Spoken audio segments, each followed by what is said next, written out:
Good morning, Fort McMurray, Wood Buffalo, and the rest of the world. You've tuned in to the Mac City Morning Show. I am your host, Elliot Pierre, and we're going to start today's episode off the same way we start every episode off, with a moan of gratitude. I know you could be doing a million other things with your time, and the fact that you spend with us truly does mean the world to me. So thank you. On that note, Tanner, hit him with the intro.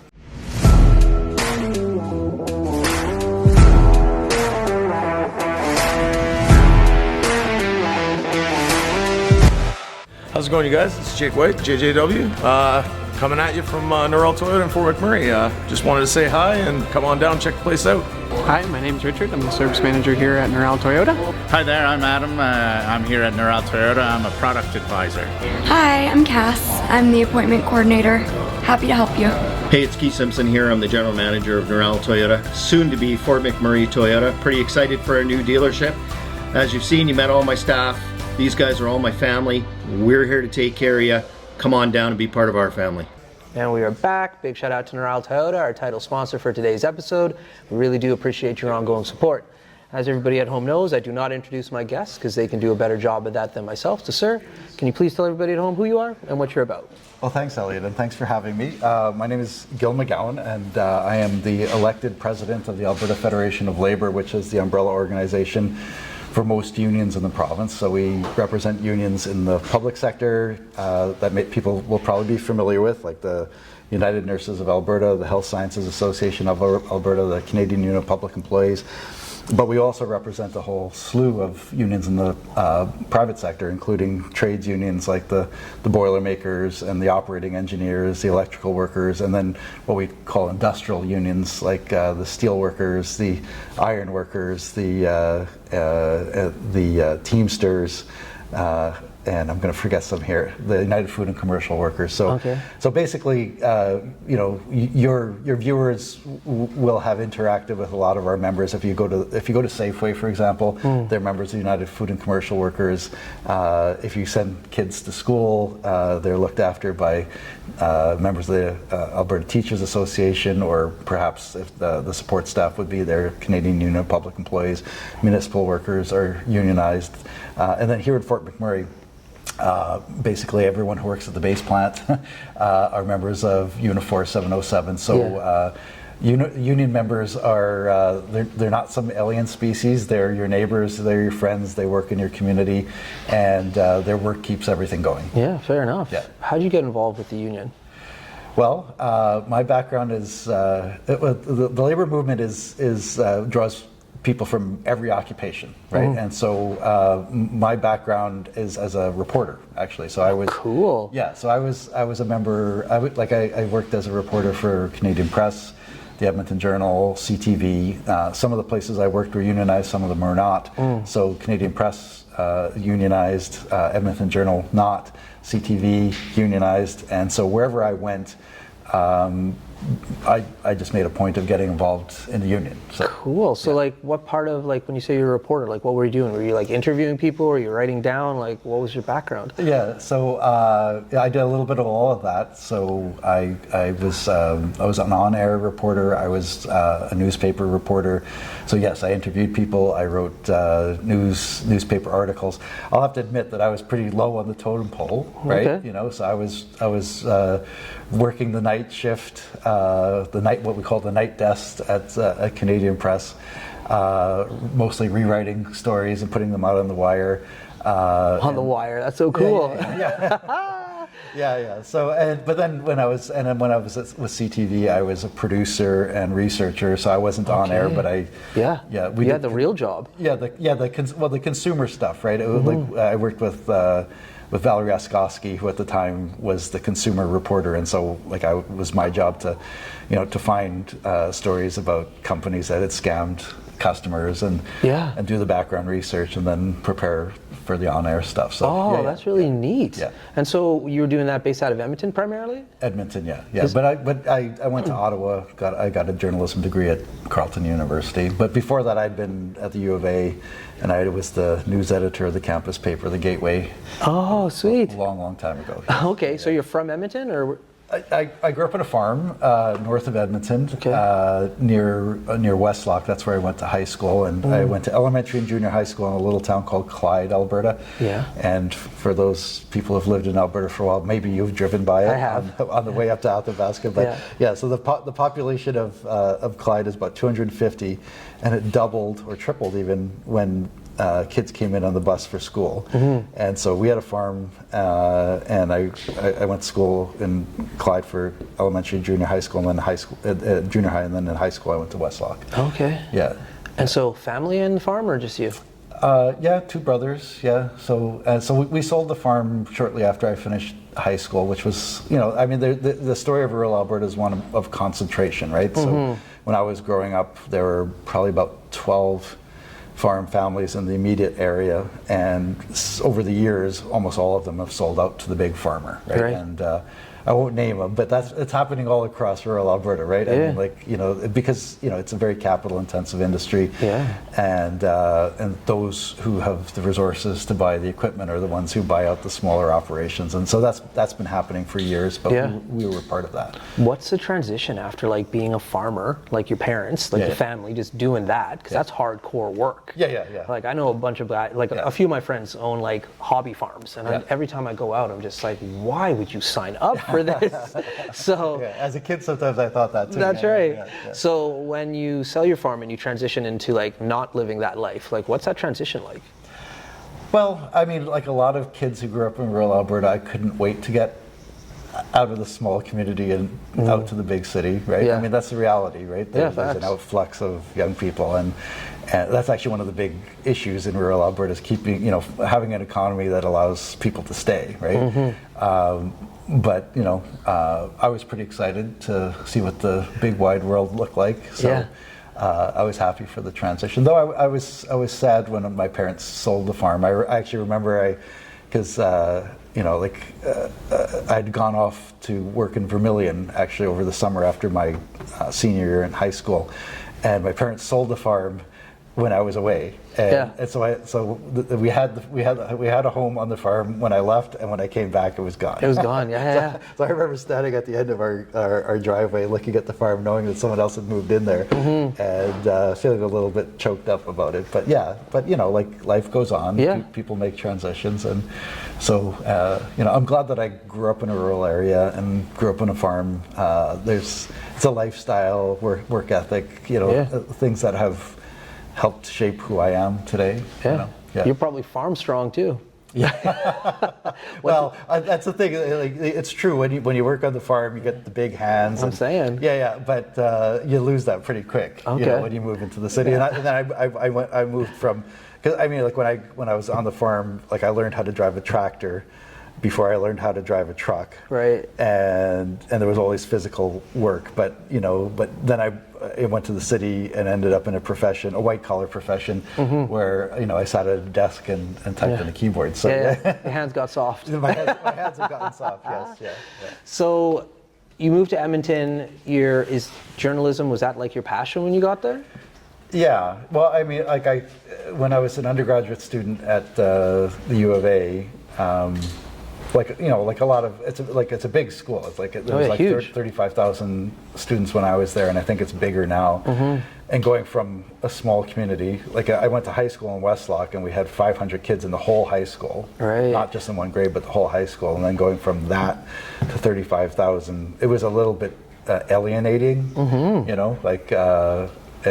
and only 11 people from my graduating high school class in high school went to university, and so there weren't many of us, right? And so I just felt like a number. But on campus, you try to find a place to fit in, and the campus newspaper was the place that I found, and I also had a radio show in the campus. Oh yeah. CJSR, the campus radio station. Yeah. Cool. So I had a news and public affairs show, and then I eventually.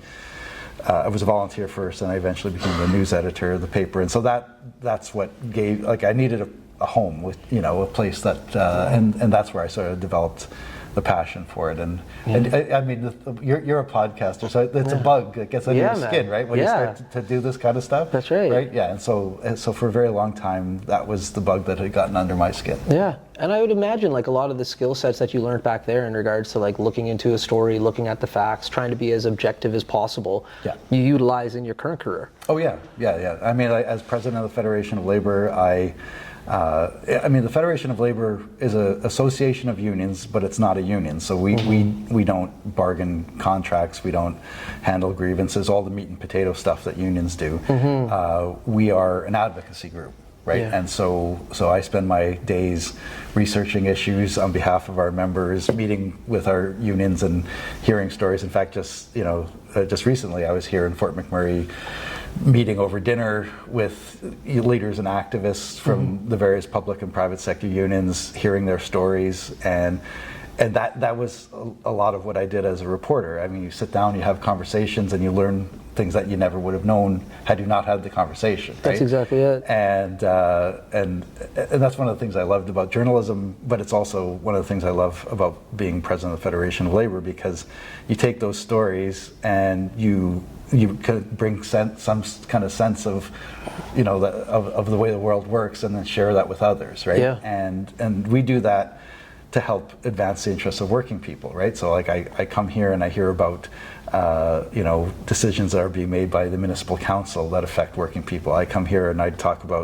hear about, what the big corporations are doing in the workplaces, and, is this good for workers? Is this bad for workers? Is this something that we should be advocating for? So, some like the advocacy that we do is driven by our members.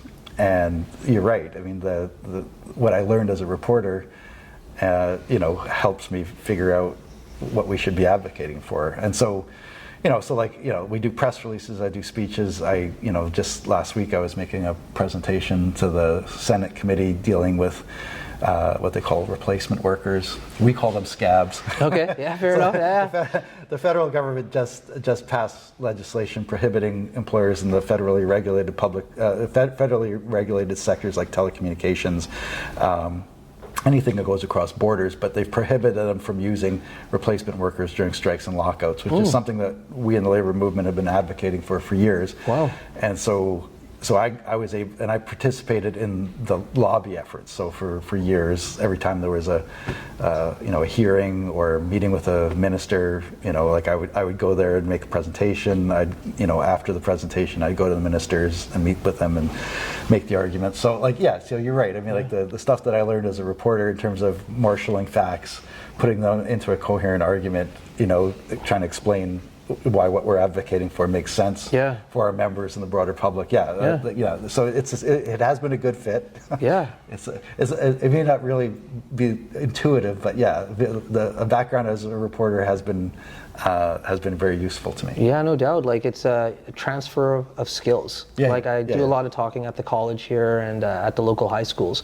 My background initially is human resources. Yeah. So it's one of those things in the world that we live in today. It's not like back in the day where you had your career, that was it. Yeah. And exactly. Maybe you might have 3, but nowadays because of you're here, the economy, AI, all these other things that are coming in. Yeah. When you go to school, you have to look at it okay, are these skills going to be transferable in the future? Yeah. And especially with what's going on now, AI based, I don't know.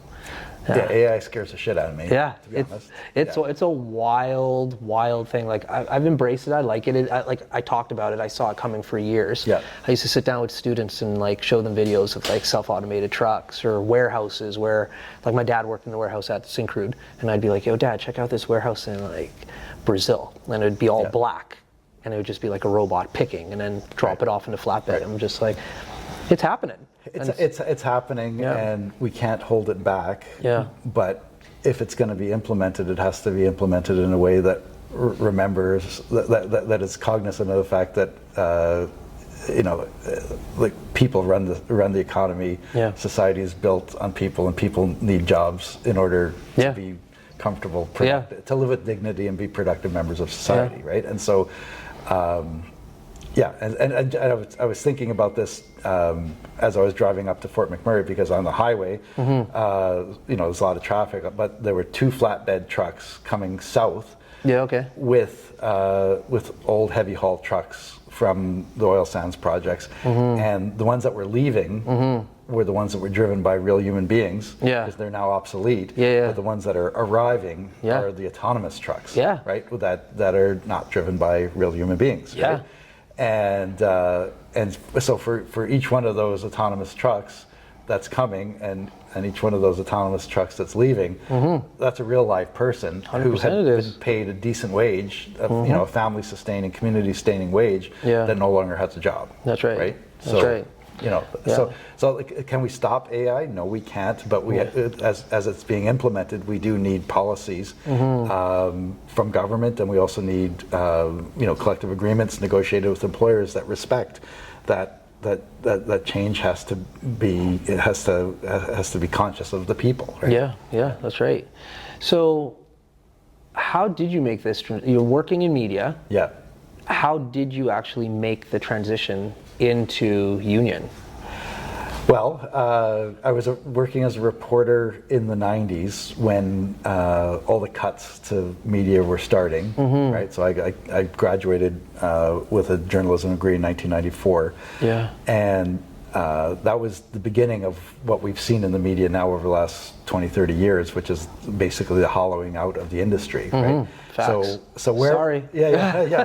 I mean, so wherever I went, I felt like I was being stalked by layoffs and budget cuts, and so as a young reporter, like I never got a full-time job. It was always like a temporary contract. It was filling for maternity leave. It was something like that. In fact, if it wasn't for maternity leaves, I wouldn't have gotten any jobs. Yeah. So, but what that meant is when the people came back from a leave, I'd have to move on. So, of course. So I sort of had to reinvent myself, and I was already I was progressive, left-leaning. I already understood the value of unions. And so I basically put out a shingle, and I said, I'll do community organizing and comms work. Okay. And so I got hired to work with the city of Edmonton outside workers, who are trying to put together a campaign to stop the city council of the day from privatizing the garbage collection services in Edmonton. Okay. And so I never done anything like that, but they wanted someone who could write. Yeah. And so I said, okay, I'll give it a try. And so I remember writing a report about how privatization of garbage collection in other cities had failed, and so I had done a bunch of research about how it cost more, delivered less, and once the private companies took over, they had the city over a barrel, and they might lowball bid to get in, but then when they got in place, they got their hooks in, and they had all the equipment, they just jacked up the prices. And so I was able to show that, and then we organized a lobby campaign of the city councilors, and we won. And so we kept it in-house, and it's still in-house today. That's cool, man. And then that was the mid-90s, and there was a group called the CUPE Council of Hospital Unions that wanted to run a campaign against privatization and cuts in healthcare. And that was the beginning of all this cuts, right? And no one had run a big province-wide campaign. And so they hired me to do that, and I did that. And then one thing led to another, and so I ended up getting hired as a staff person in the labor movement, and then eventually a bunch of presidents said, "You're doing good work here. Yeah. Why don't you run for president?" And cool. So I was not planning. That was not the career path I was expecting. Yeah, no doubt. Yeah, that's wild. Yeah. So, in regards to your parents, when you said you were going to school to do journalism, like something the exact opposite of working with your hands, what was their thought process? Did they think you were going to have any career opportunities? Well, the funny thing is, my dad, we had a farm, but he actually worked off the farm for most of the time, and he worked for the Alberta government telephones, which was privatized and became TELUS. Yeah, okay. Right? And what a history. Yeah. And so he was actually an IT guy. Okay. And he actually went back to school and got a degree in economics, believe it or not. Yeah. And so, so my upbringing was unusual, right? So like I was growing up on a farm, but my dad was very much into learning, and he did get a degree in economics, and while we were on the farm, and his employer AGT, which was public at that time, right? And they helped him. They paid for him to do that, and then they hired him on as an economist. Oh, wow. And then he retired as one of the senior economists for Alberta Government Telephones. Neat. Yeah, and that's actually one of the reasons we sold the farm, is because he got this job. But interestingly too, because it was a Crown corporation at the time, and they had paid for him to study economics, and they put him in their economics department. And one of the last job that he did for them, the government of the day was thinking about privatizing AGT, and they eventually did, and it turned into TELUS. But he and his group were asked, does it make sense to privatize AGT? Yeah. And they went away and they did their econometric modeling, and they came back to the government and said, this is crazy. The phone company is a license to print money. Wireless is coming in. We could do that at a lower cost. And why the hell would we privatize this thing, right? And so they gave them a report that the government didn't want to hear. So they sent them back and they said, do it again. Yeah. So they did it again. They came back with the same conclusion, and then they said, you should retire. Yeah. Here's some going away money. Yeah, that's right. Yeah. You're not giving us what we want. Yeah. So, yeah. What an interesting background. Like, that really has kind of molded what you do in the future. Like, seeing your father, like, doing that at the kitchen table, having those discussions probably with you and the rest of the family about, this, that, and the other, like, totally translates into, like, the documents and, like, the things you need to read and talk about currently. Yeah. Well, big shout out to your dad. Yeah. Well, he died a couple of years ago. Oh, I'm sorry to hear that, But he was a big influence on my life. Yeah. That's wild. That's so cool. Yeah. And where do you call home right now? Edmonton. Yeah. Okay. Yeah. What part of Edmonton? The south side. Okay. My in-laws live in, like, the Ellerslie area. Okay. And, like, what's wild about that to me is, like, I went to school in Edmonton too, same with my wife. And I remember going to a wedding in the football field out there. It was like a rugby field. Yeah. And thinking, like, what the hell? I'm in the boondocks. I know that rugby field. Yeah. Ellerslie. Yeah.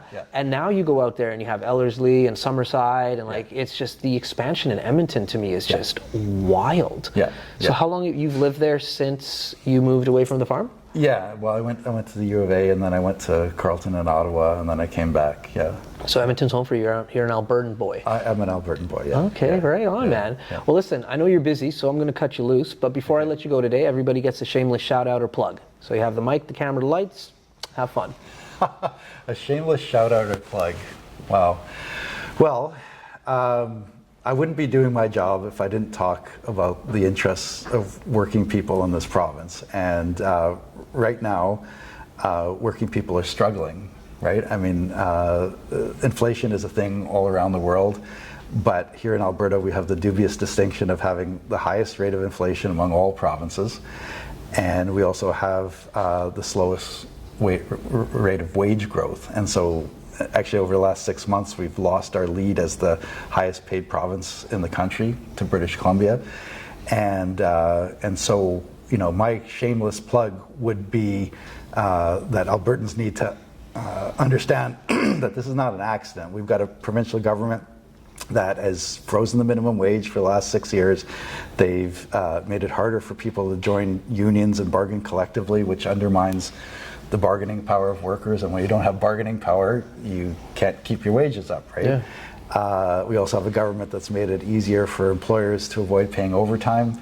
And this all adds up to what I would describe as a deliberate wage suppression strategy. And so what my shameless plug is that working people in this province need to understand that what's happening to them in terms of their declining standard of living, this sense of anxiety about being able to keep up with inflation, this is real, but it's the result of choices that are made by government. And different choices can be made. Like we can increase the minimum wage. We can return to a system where we have more fairness in terms of overtime. We can make it easier for people to join unions and bargain collective agreements, which is not just good for individuals, it's good for the whole economy, because if people have more money in their pocket, that's good for business and economic growth as well.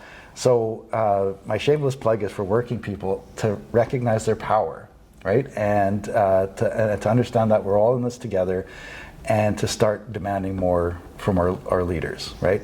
Because we're not being well served right now, but it doesn't have to be that way. And change comes when people want change to happen, and change is driven by people working together. And unions are a great vehicle for people coming together and expressing that common power, right? And you know, one of the reasons I like Fort McMurray is because it is a union town. We have so many people who understand the importance of working together on a common purpose. And so we should do that. We should come together, we should work together, we should demand more, you know, when it comes to workplace fairness, wages, investment in the public services that we all rely on. We don't have to accept less. There we go. That was a good shout out, man. You are polished. I like that. Well, Fort McMurray, Wood Buffalo, the rest of the world, that's been another episode of the Mac City Morning Show. From the bottom of my heart, thank you very much for tuning in.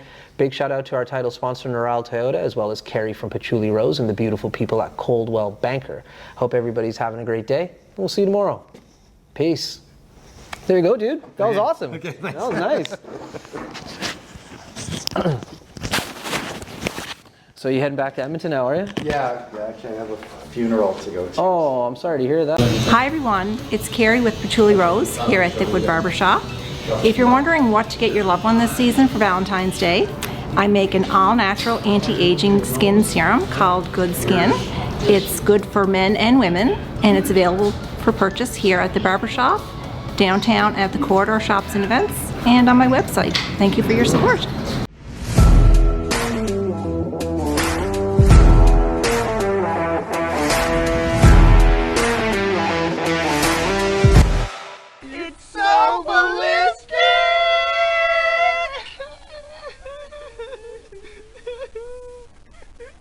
Talk about quenching your ugly thirst.